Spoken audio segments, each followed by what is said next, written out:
Okay, so obviously our topic has been on resolving conflict and restoring relationships.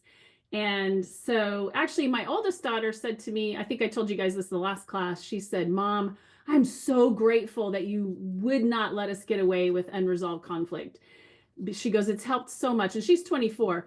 And so then I asked Alex about it, and Alex was like, "Yeah, that's definitely one of the greatest, or they're grateful for us persevering when it was hard to resolve conflict as a family because of how it's helped them." And then Emily couldn't share tonight, so I asked Alex, and then she can share how she got Rachel to be on the call too.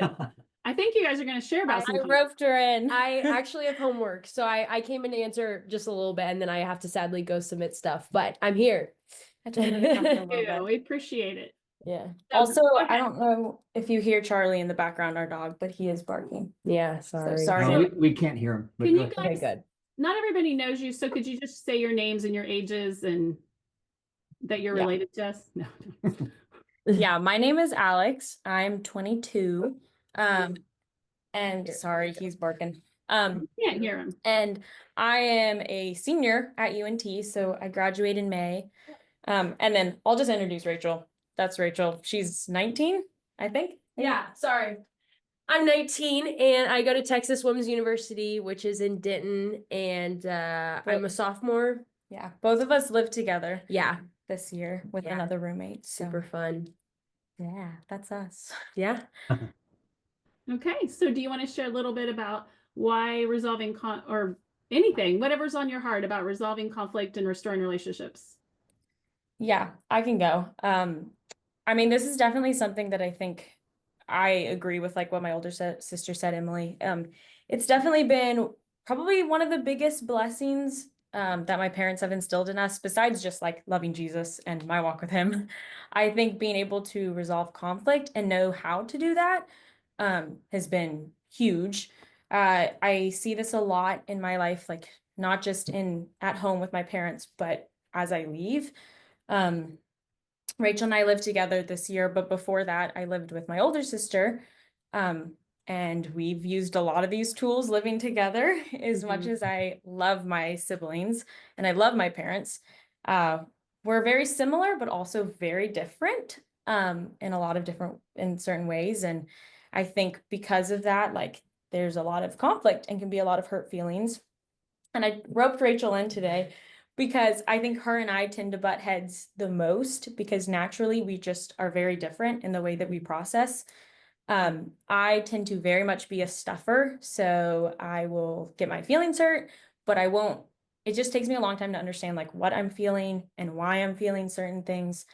And so my natural tendency is just to get quiet and like I'll like yeah, I'm like I don't want to talk about it, don't want to focus, like just don't want to deal with it.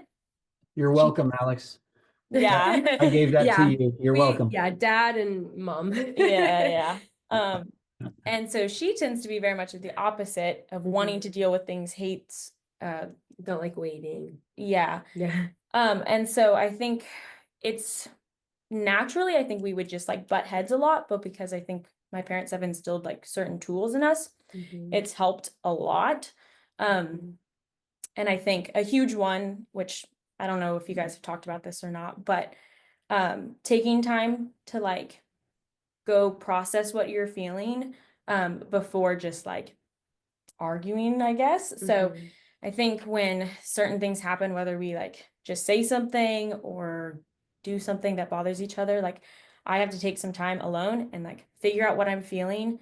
And for me, I like to journal, so I'll like write things down and write down like what happened and then like how I feel about the certain situation. And then that helps me to like mentally process, and then I can go into a conversation feeling much more like at peace and prepared to talk about it. I don't know if there's anything that you necessarily That's pretty do. good. I think for me, I try really hard not to judge why things are done and said, because one second that I judge why they're done, then I think it's really a lot harder to have those conversations in a really like honest and vulnerable way. Also figuring out like what you said, like taking time away and figuring out what I'm feeling and what's real and what's not real, what has maybe happened in the past and that's why it triggered me, or is it something that actually was said that was sinful, or is it something on purpose, or just figuring out where where you think it came from, but like making sure it's in a godly way and not like maybe something that Satan's tempting you with, and then going back and sharing that in like an observation way. Yeah. Yeah, not accusing too. Yeah. But those are a lot of things that my parents taught us growing up. So when Yeah. arguments would happen, Mhm. I don't know, someone would say something or get their feelings hurt or whatever. We would go to our bed. I don't really do that so much anymore. But it would be like, go to your room, and not go to your room like you're in trouble, but like go to your room and like figure out what you're feeling. Yeah. Because it's very easy to just, I can get overwhelmed and or for me, I just cry. Like when I'm overwhelmed and I don't know how to process, I'll just cry. Yeah. And so I think it's been helpful to just, I mean, even now, maybe I won't go to my room, but I will go take a moment, go on a prayer walk, or just go and like Mhm. figure out what I'm feeling. And then we talk about it. Mhm. But I will say, and I don't know if you guys touch on this or whatnot, but one of the things that like she's really good at and I'm not is even when we talk about it, sometimes I'll just want to be like, okay, like clearly we're not figuring it out. I'm just like done. But she won't let things go until we are completely resolved. Yeah, I think that's mom too. Mom, yeah. But I'm so glad. And like, just to be real, this happened like a week and a half ago. Yeah, it's like a week and a half ago. It was my birthday and we were going to dinner, and Rachel and I I was probably selfish, so it was a little we bit butt heads both. a little. It was there were just Yeah. things, and I was like, I just wanted to shut down, and I was like, Mhm. don't talk to me. And you were like, she was like, we have to figure this out. Like, you're Yeah. not leaving until we figure this out. And I was Mhm. like, but it was so good. And it all Mhm. like, obviously we worked it out. And Well, I think too, because we've been equipped to ask questions, I think is a big part of it too. Like I think as soon as I was like, no, we're figuring this out, like I asked questions of like what you're feeling and where they were coming from. What did I do? What did I say? And then give you the opportunity to ask me questions, and then us figure out also like having a second to say like, okay, what were you feeling? What was I feeling? What was real? Just breaking it down, and also really kind as possible. At times we got a little angrier, and then it was like, okay, settle, like, so I just think really like talking about it though, and not judging, and Yeah. just giving each other a chance to talk it through, ask questions. with that, the other thing my parents had always taught us was saying like, I feel versus you did. Yeah. So when I felt like Rachel was being selfish, I was like, I feel like you are only thinking about yourself and you don't care about me and whatever, blah, blah, blah. Yeah. Versus me saying like, you don't think about me or you don't care about me. Because I've noticed that like instantly puts someone on the defense. Yeah. And it's not true. Like I may feel that way, but it doesn't mean she wasn't thinking about me. So, and then I guess because I am talking to probably mostly parents, I think, it has been super helpful to see both of my parents do this with not only us, but also with each other. Like, Yeah. they will get in arguments, and because they're not perfect, and I'll be sitting in the back of the car and someone will say something and be a little harsh, and then it's like I'll watch them say like, hey, I feel like you were being harsh with me. Is something going on?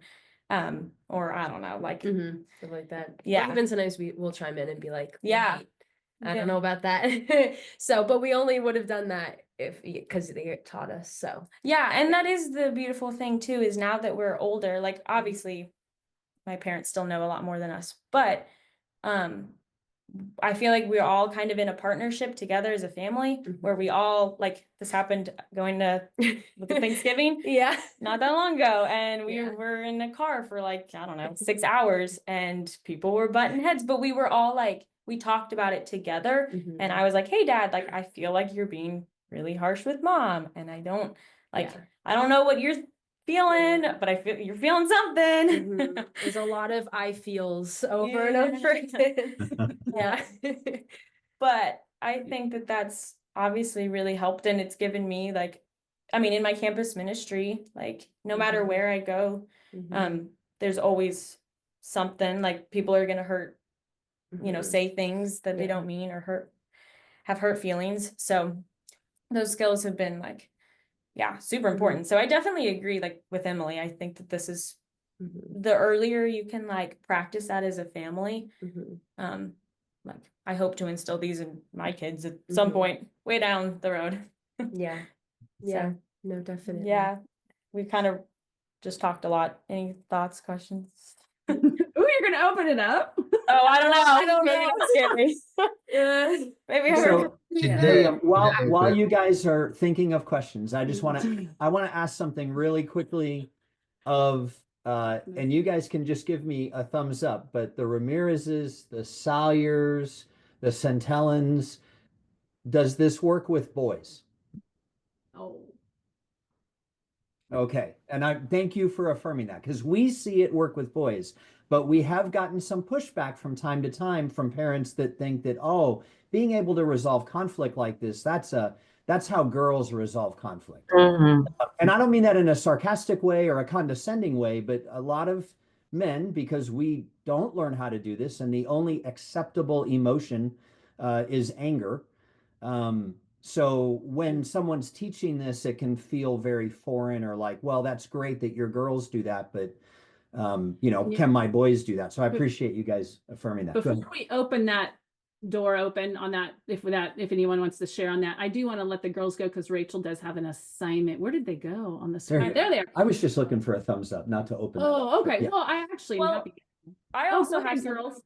I have something to say on that. Obviously, I don't have brothers, and I don't know like what it's like to raise boys, but I will say, if like I think is what I want in a future husband is someone who can like resolve conflict.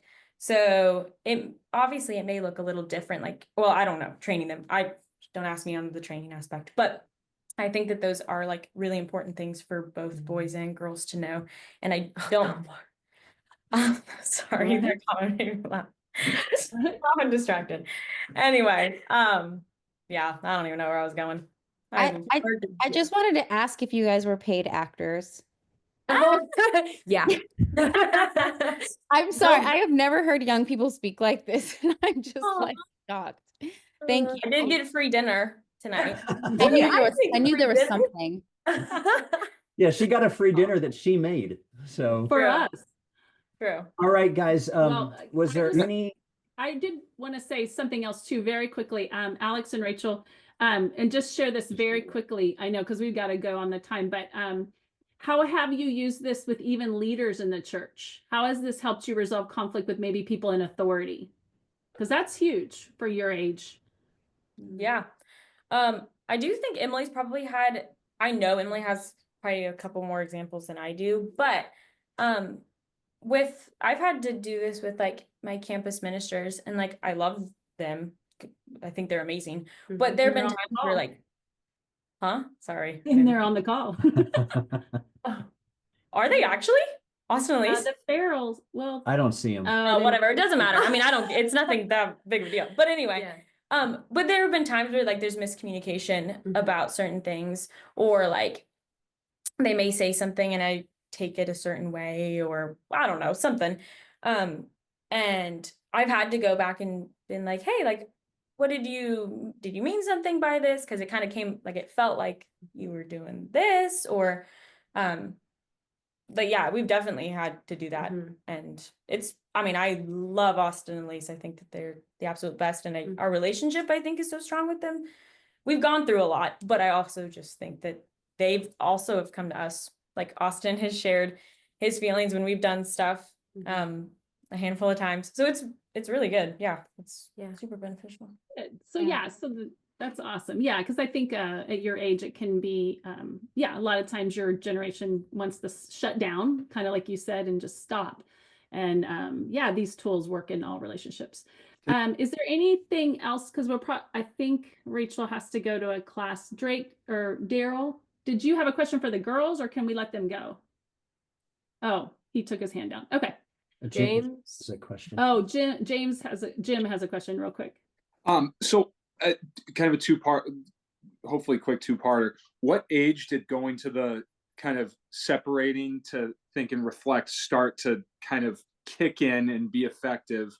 And how long did that take, if you guys remember? Because that seems to be that's not quite effective with our 7-year-old or 4-year-old yet.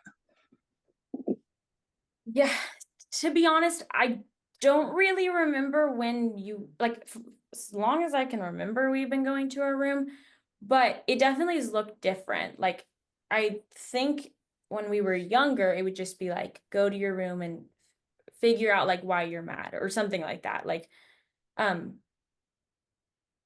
don't know if I'm answering that question correctly. We're, Sorry, go for it, Mom. well, I was just gonna say tonight in your groups, which we're gonna break into pretty quick, we're gonna go into detail. And then if you have a 5-year-old and younger, if you want to join us at 8:30, I'm gonna go into detail about when we started training this at age 3 Mhm. and how we did it. And so if you have I think you, James, you guys can stay on and join us. If you want to just hear that, you're welcome to. I can also record that because it'll be a lot of us speaking to the toddler group, because it does start young, teaching Matthew 8 the girls at age 3. Yeah, I don't have like tons of memories from when I was really little, but from as young as I can remember, we have been taught to figure out just what we're feeling. And maybe it's just emotion, like I'm just angry or I'm sad or like for me it was a lot of times like I don't know, I'm just, and sometimes my mom like for me it's really hard and still to this day it takes me a while to figure out like what I'm thinking, and I am a verbal processor, so I often needed help from my mom to be like, okay, so this happened, so what did that make you feel? And then I'd be like, I don't know, I felt this. And they're like, okay, well, why do you feel like, they would just dig, which sometimes I hate when they would dig because I was like, stop asking questions, I don't know. But it is really good because it helped me to get to figure out like, okay, what is the root of this? And then oftentimes, because I am a stuffer, it would come out that I had hurt feelings from a while ago, like maybe, weeks ago. And then I just hadn't processed. And then when someone said something, it like opened up a whole new can of worms. But And I'll say, oh, go ahead, Alex. Sorry. Go for it. Well, I'll say this. So Rachel, as many of you know that have been with us, Rachel is our spirited one. She has the one that typically knows what she feels right away, and she tells you. Not always nice, but she's learned to do it much nicer. Yep. But this is a great question, because this is where you have to take your kids where they're at and really help them and not get mad that they're different. Right. So Rachel could get in touch really quickly, and she's the youngest one, with what she feels. Of all 3 of my girls, she gets in touch the quickest. Alex was the least. So with Alex, she would often get so discouraged because she's like, I just don't know. So I had to be patient and not judge her for that. But I had to work with her more and ask more questions. So that was a great example of how some kids just get naturally in touch and some don't. And it's just the way God made them. So, and now I think you both are much, much better at it. So.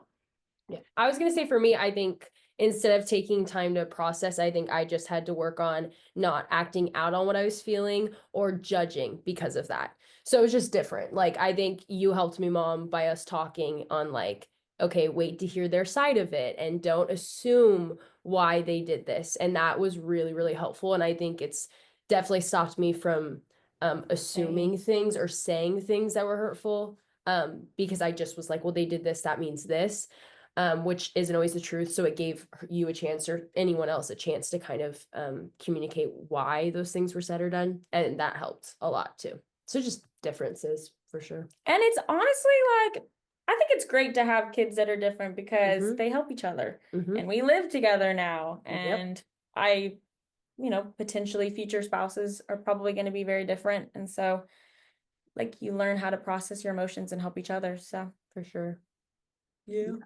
That was awesome. So- Thank you, girls. So I'll You just can get off the call. say this in conclusion, and then we're going to go straight to breakout rooms, and Tammy will explain that in 1 second. But I just want to remind you guys, I know most of you know this, but conflict resolution, it's easy to describe the process, the process is always much messier than the description Yeah. because there's hurt feelings.